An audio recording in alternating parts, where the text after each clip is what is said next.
Okay,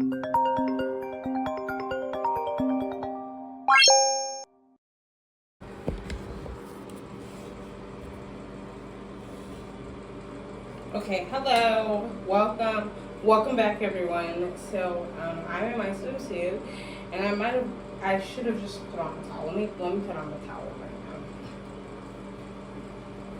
So I was going to demonstrate like my my bath or whatever.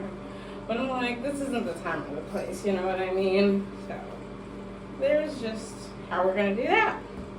Okay, so I have a few, if not several, things to show you. Let me put my hair back. While you get ready with me, because I'm heading to my job, and I have an appointment for my puppy. So, fun times, fun times. Okay. First thing I want to start off with is what I use to take a bath. And they should all be put together, but they're not. So the basics is, I use this. It's the Soft Soap Creamy Moisture Buttery Shea and Almond Oil Hydratant. Okay. And then we have this bubble bath. So I leave it running. It's milk and honey bubble bath. I leave it running, leave the water running, and I just pour this in. And it gets my bath all bubbly. The shaver I use is the Venus Galette Sensitive Razor. And that's it for the bath.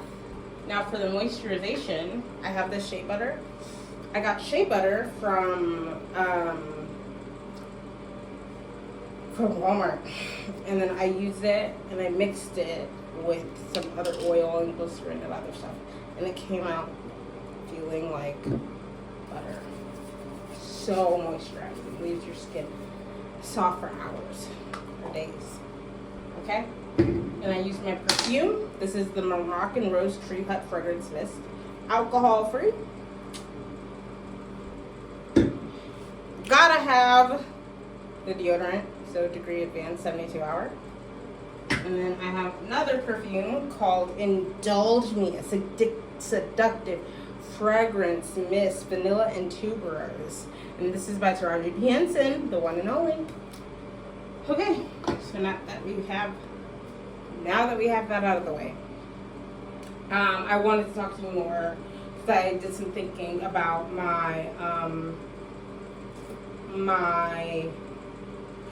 forgot one thing. I have a fragrance oil that I apply before I put on my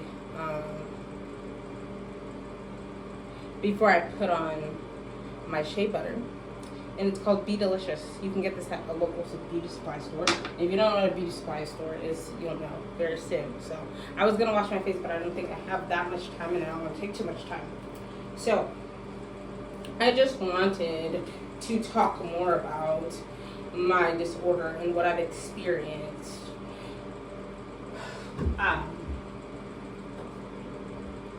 Thus far. So thus far, when I was first diagnosed, I resented my mother.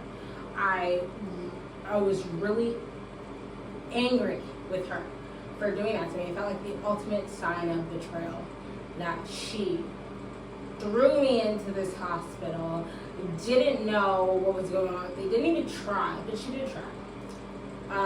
The reason why I look so vehemently down on mental hospitals is because of the way they treat me. I have been locked in padded rooms. I have been injected with Tylenol 8 times.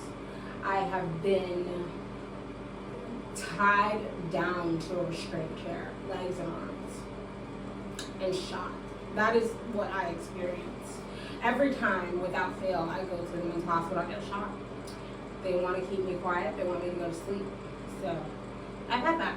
I've also had people use my mental health against me. I've heard people have told me before that I'm just a whore with daddy issues. One person has told me I'm just a whore with daddy issues, and I need to go take my pills. We've since then, resolved our issues and we're going out. But that sits with me. Every time I have to take a pill, I'm thinking, oh my god, my whore with daddy issues, you need to go take your pills. You know what I mean? So. And then there was the incident where I got physically assaulted by someone very close to me.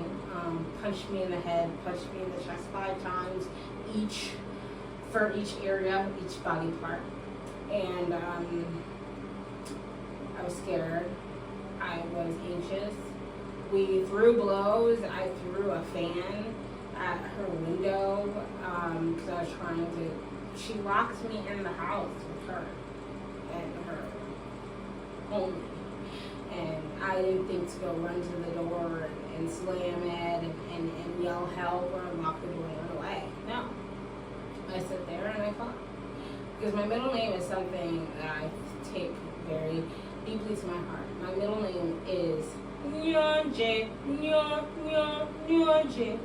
That is for the sake of my people. I'm willing to sacrifice even my life for the sake of my people. And in that moment, I thought, I could run away.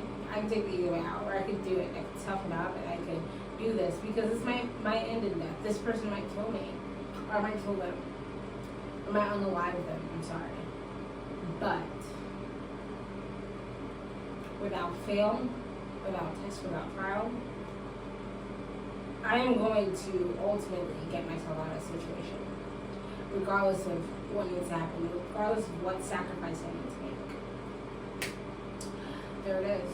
I've been called a fucking mental patient. Yep.